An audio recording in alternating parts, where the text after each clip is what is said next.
Hi, I'm Hannah Durden and you're listening to the Outdoors Group podcast. This podcast is a call to arms to get children and young people outside again. It's your one-stop shop for all things outdoor, child, young person and education related. Thanks for tuning in. Today I'm delighted to be joined by Andy Dunstan and Dawn Williamson from the Wheeled Access Group in Devon. They're both moorland guides and they work to develop routes on Dartmoor that are accessible to people using mobility scooters and also lead guided walks on these routes. Andy and Dawn kindly agreed to join me today to talk about the work that WAG do and the importance of making Dartmoor accessible to as many people as possible. Thanks for joining me today, guys. Hi, Hannah. Thank you. The best place to start, I reckon, is by asking how the Wheeled Access Group came about. So what's its history and how long has it been running? Right. There was a Dartmoor Walking Festival in 2017, and somebody pointed out that there were no walks for people using mobility scooters. So Simon Dell, who organises the Walking Festival, asked if any moorland guides were interested in joining some people from Disabled Ramblers in looking at getting accessible walks for the 2018 Walking Festival, and that's how it all started. Oh, brilliant. I think our first walk, Dawn, looking back through the records, was November 2017 at Belvoir. Yeah, sounds about right. And then we did 6 years now. Yeah, so 6 years, and then we did one. Well, I think we did two that month. We did a second one from Peter Tavey to White Tor, but that's when it all. Yeah, I think that's when we first started to join the dots together, really. Oh, brilliant. And over those last 6 years, kind of how popular has it been? Do you get lots of people kind of coming? How does it kind of work? We have a core group of people, which now is 13 people who use mobility scooters, plus a few carers, partners, supporters. And we go out and recce the walks because as a group, we know what each other is capable of doing. So we don't open these up to other people until we get to know their competencies. So we have that core group, and then we also invite anybody else to join us during the walking festival. And on every other month, we hold what we call a public walk, where the people are invited to come and join us. I guess, Dawn, we go out sort of solo sometimes to try and recce a route, pre-recce it before we take our group out, don't we? Yes. I know sometimes it could take 2 or 3 separate individual recce's to find or link a route together so that we can then test it with the mobility scooters. Not always the case, but some of the more difficult routes, certainly. Have you both got quite a good kind of knowledge of Dartmoor from your kind of moorland guides work, I'm guessing? So you kind of got a good starting point usually of where might be a good place to go. It's getting better all the time. I mean, I think just you keep filling in bits of the jigsaw, and you look at another area, and you think, well, is there anything there that's potentially we can get on and create a walk out of? And it's surprising, how often that comes up trumps. I go out with a dog, and eventually we'll find a route where we didn't think there was one. But it's there are on occasions you get out there and there really isn't a sensible route through. You only need a minor gateway or a drainage ditch to prevent you from moving any further. So it's very hit and miss. Yeah. Also, members of the group have often been to certain areas by themselves, and they'll come back and suggest, this is a good route, perhaps we should try it out all together. So the ideas come from all sorts of different places. You kind of keep a record of all the routes that you're doing so you can come back to do them again? Yes. We do. Very cool. I think we've got about 80 plus routes on our spreadsheet, Dawn, haven't we? Something like that, yes. A lot of them, several will start at the same place and then just go in a slightly different direction. Yeah. But yes, we have a good list of it now. Well, that's good. And what are some of the challenges of accessing Dartmoor for those with mobility issues and disabilities? Like you mentioned just then, like drainage ditches and stiles, but I'm guessing there's quite a few different challenges, and kind of what do you do to overcome them? Is it just a case of routing to a different route? I think it starts from, particularly when you've got new members, it starts from home really. Have they got transport to get the mobility scooter to the venue? Yeah. Have they got do they need a carer or a friend to come with them? So before you get out the door, there are issues that they need to overcome to join in, really. And I think that potentially plays through with the lack of some of the getting new members on board. They have difficulty getting the mobility scooter to the venue, which is difficult to overcome. Yes, so the physical barriers are things like stiles, which can be replaced with a gate, and you can have gates which are more easy to access. And we have been working with some of the land managers, particularly the national park, and they have changed some of the gates. Erosion gullies, you can have a nice grassy track and then all of a sudden come across a gully which a scooter can't get across. Banks and paths with big cambers on, that's also another issue that we've learnt. Andy and I, we're able-bodied, and we have had to learn a lot about what people actually can and cannot do. It's been a huge learning curve for us to understand what people using mobility scooters have to go through to be able to get out onto the moor. Yeah, because I hadn't thought about the vehicle. You must have to have special kind of cars or vans to be able to get the scooter into the back of it, presumably. Yeah, very often I think most of the group have probably got vans. There's one or two with a trailer, but the van is the more practical vehicle. You obviously need that room to get the scooter in and out of, and carry you to and from. So that's the preferred option, I think.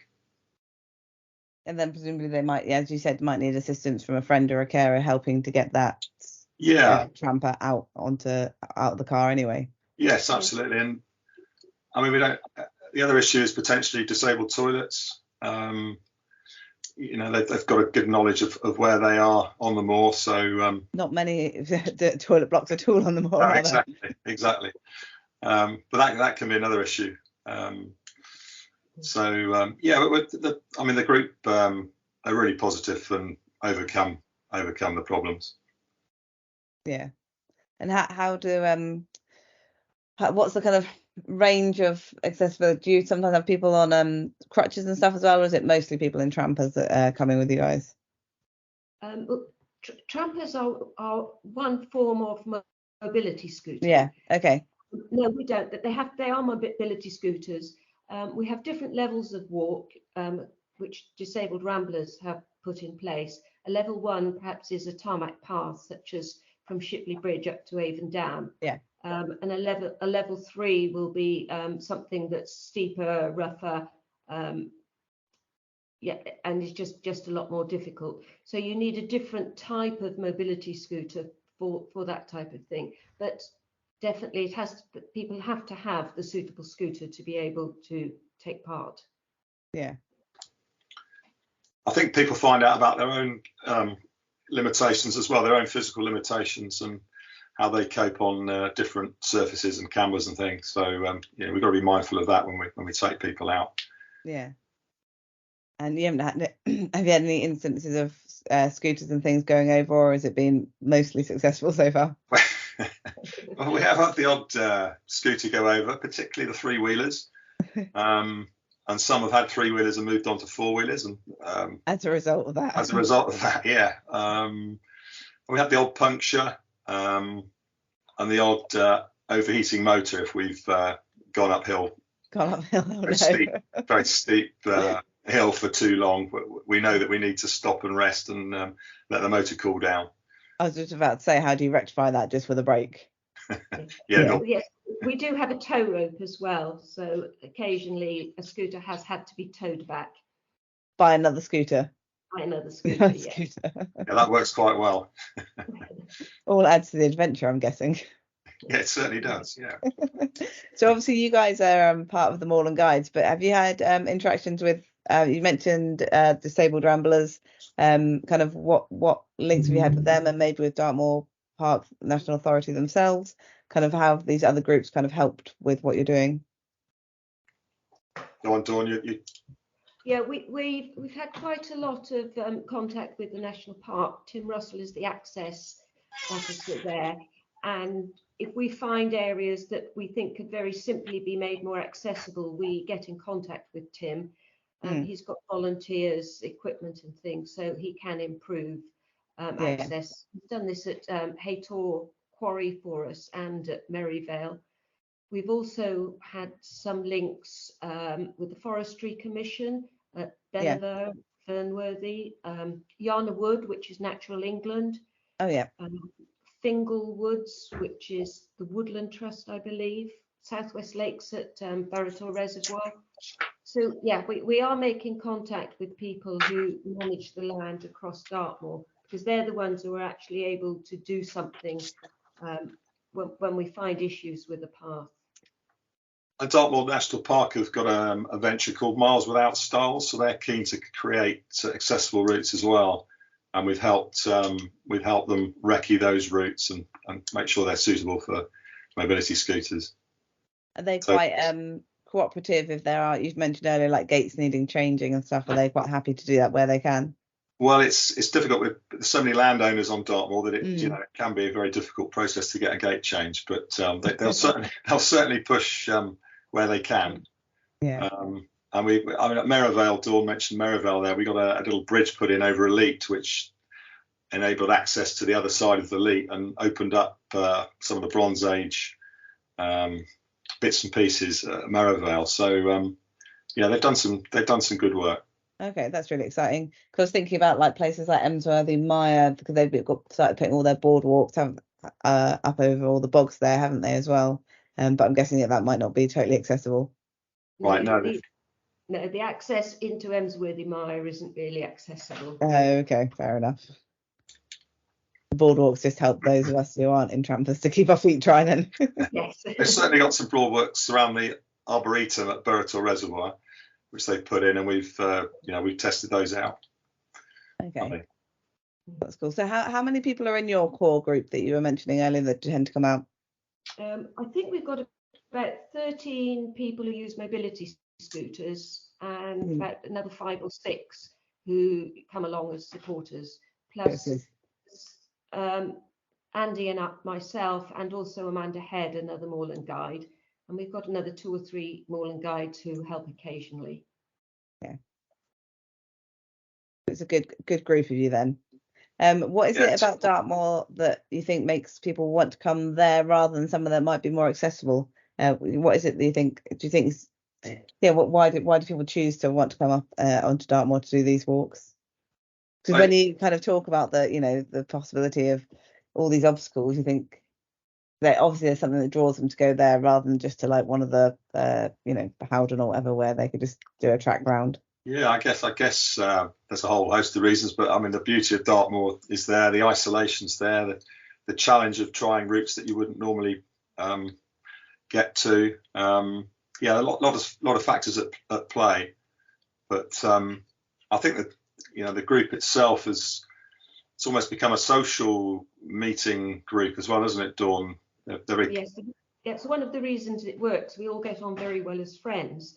And we all just like going out, whatever the weather, just to enjoy being out on Dartmoor. It does all of us a great deal of good to meet up socially, but also be in such a wonderful place to do it. Yeah. I was just thinking about the weather, actually. Is there, obviously, it can be very wet on Dartmoor. Is there a certain level of rain where you have to say, it's not going to work because you worry about the motors or things, or can you kind of go out on most weathers? There is a certain level because people get cold, because if you're on a mobility scooter, you're not generating heat in quite the same way as if you're not walking. Moving, yeah. So it tends to be rain.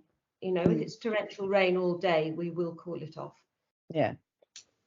But we have been out in hail and snow and considerable rain. And still had a good time. I mean, it's pretty well essential to take waterproofs whatever time of the year. So yeah, it's a stipulation.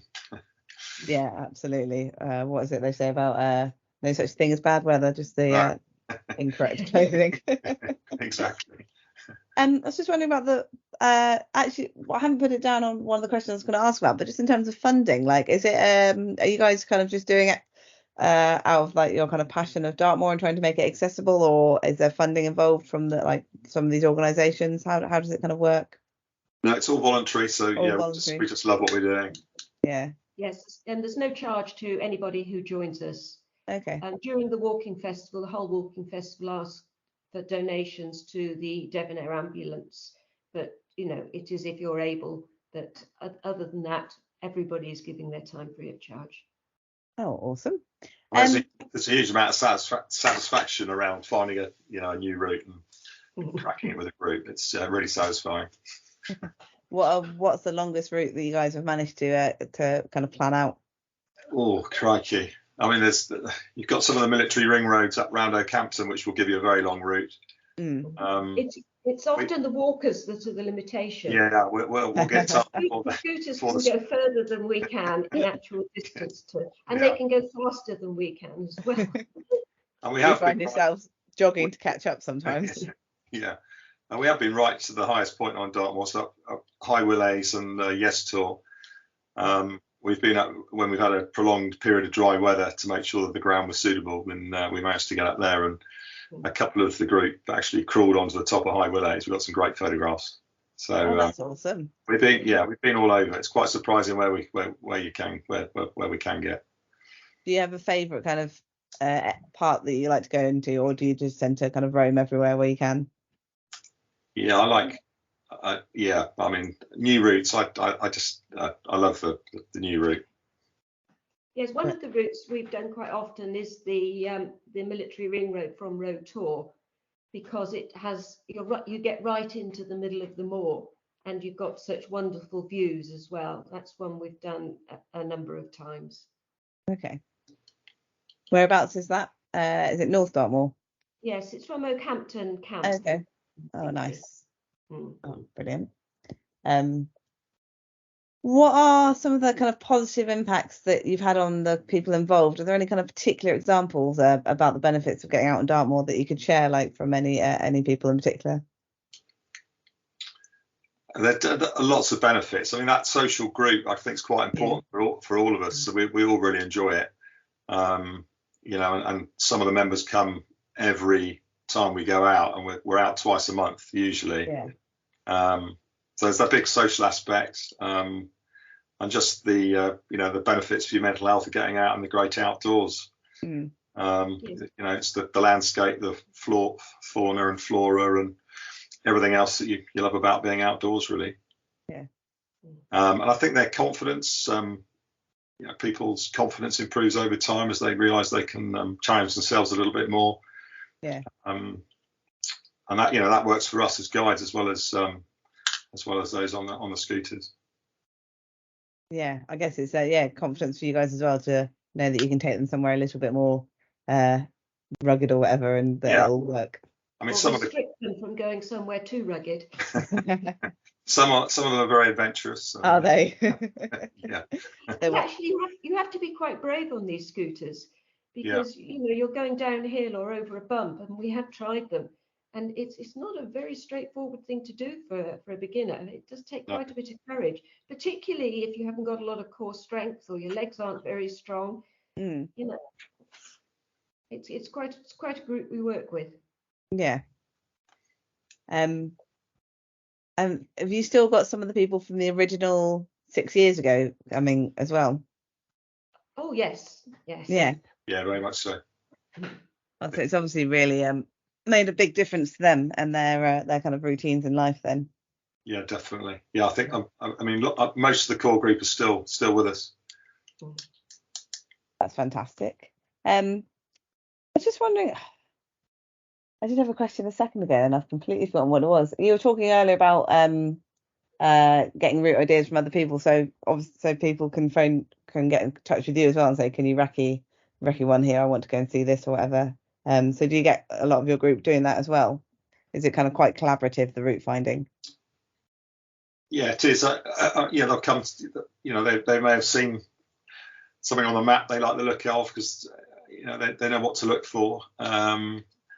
Someone else may have mentioned a location that sounds really good, and the more ideas the better, and we can have a look at it. Yeah.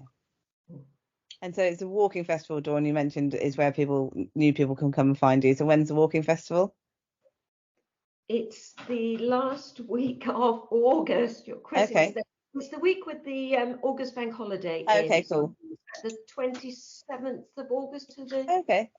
4th or 5th of So September. if people want to get in touch about walks that are going on that week, they can just go onto there's a website, isn't there, for the Dartmoor Walking Festival?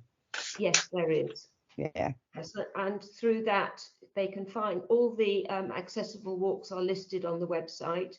There's an email address which comes through to me, and a phone number, so I can answer all their queries and book them on any walks. Brilliant.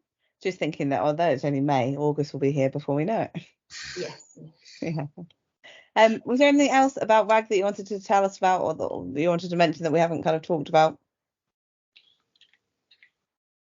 We had an invite to an Access and Countryside networking event a couple of weeks ago, didn't we, Dawn? Which was a really collaborative approach from Dartmoor National Park, from various disabled groups, manufacturers of scooters, and the Ordnance Survey, looking at what they can add to their maps to help accessibility. It was a real breadth and depth of people involved in accessibility issues, and we found that really quite useful and made some good contact. That was at the youth hostel at Oakhampton. That's really exciting. Over a couple of days. Yeah. Also, we have become quite well. Oh, sorry, Andy. We have become quite well known. We've been on Spotlight a couple of times, even on BBC 6 o'clock main news. Recently, when Merton and his motorhome visited Devon, we had our own little slot on there. That's fantastic. And more recently, when Countryfile was down here, we were involved in that, and now we've just been in the Guardian. Oh, that's awesome. That's really exciting. What was the article in the Guardian? Well, they had the 10 best walking festivals in the UK. Okay. And they've picked out our accessible walks during the Dartmoor Walking Festival. I've yet to find out how they found out about it. I just saw it, while I was waiting to come on here. They've done some good research, obviously. Andy, were you going to mention something else earlier? I'm just looking through. I don't think so. I think we've probably covered most of it. Yeah. I mean, I think the secret, to more success is working with other partners. So, Dartmoor National Park, which we've done from pretty well at the start, really. Yeah. I think lots of other people are coming on board, and they're more aware of the need to make things accessible. And instead of putting a kissing gate, for example, put in a gate that's actually open disabled. Yeah, and it's disabled friendly to open, because you can put a gate in, but very often the gate won't be disabled friendly. So if that person with a disability is on their own, they're unable to open it. The other thing is a gate really needed? Yeah. Will a gap do? Can they make do with a gap? Yeah. There's lots of work ongoing, and the word is getting out there, I think. That's really exciting. Well, hopefully we've helped spread it a little bit more today. Yeah, that's good. Yeah. Well, thank you for joining me today. I've been finishing all our podcasts just by asking everyone 3 quick questions. So I'll just keep you for 5 more minutes, if that's all right, and just ask you, Dawn, you can go first. How do you relax? I'm guessing that I probably know the answer. I go running on the moor. Oh, amazing. I thought you might say walking on the moor, but running on the moor, excellent. Yes, I go running on the moor. Excellent. What about you, Andy? Yeah, walking's one of my favourites. So walking on the moor, walking the Lake District. I do a bit of cycling and a bit of kayaking as well. So I just love the outdoors. Just being outdoors and active. Yeah, that's really good. And what are you reading or listening to right now, Dawn? I'm reading a book by Jonathan Waters, who was a professional cyclist, and it's the tale of what went on during the 80s and 90s with all the drug taking. Okay. Well, that sounds very interesting. Yeah, it sounds it. What about you, Andy? I've just read Breath by James Nestor, which is all about how we breathe and how we should be breathing through our nose and not our mouth. Oh, that's really interesting. I think someone Yeah. else mentioned that. It's like he talks about it being the sort of air conditioning unit of the body, the nose, and we should be using it more and not using the mouth to breathe. And there's some techniques around sleeping at night and not snoring. So I think that's why my wife bought it for me. I was about to say, is there some practical applications that you can do for it? Yeah, so you could put a little bit of micropore across both your lips to encourage yourself to breathe through your nose while you sleep, and it does actually work, and it stops you from snoring. Oh, that's really interesting. So that's a real plus. Of course, if you snore, you're likely to wake up during the night. So Hopefully it'll improve your sleep as well. You get a better night's sleep. Yeah, awesome. I'll have to check that out. And finally, why is being outdoors important to you? I think it's the freedom and the solitude of just being out there and having all the wild things around. It's just such a contrast to being in a house and being in a town. I just love the difference it brings to me. Yeah, I'd echo that. It's the landscape, it's the exploring aspect. With me, sometimes it's the physical challenge of getting around or beating the weather, and also I enjoy the navigating bit, map and compass. So that's satisfying as well. Yeah, excellent, awesome. Well, yeah, I kind of agree with both of you on most of that, I think. Brilliant. Well, thanks so much for your time today, guys. Thank you very much. And Yes. I hope that the walking festival goes well and you get some more recruits to add to your gang. Yeah, thank you. Yeah, Thank you. Brilliant. Thanks so much.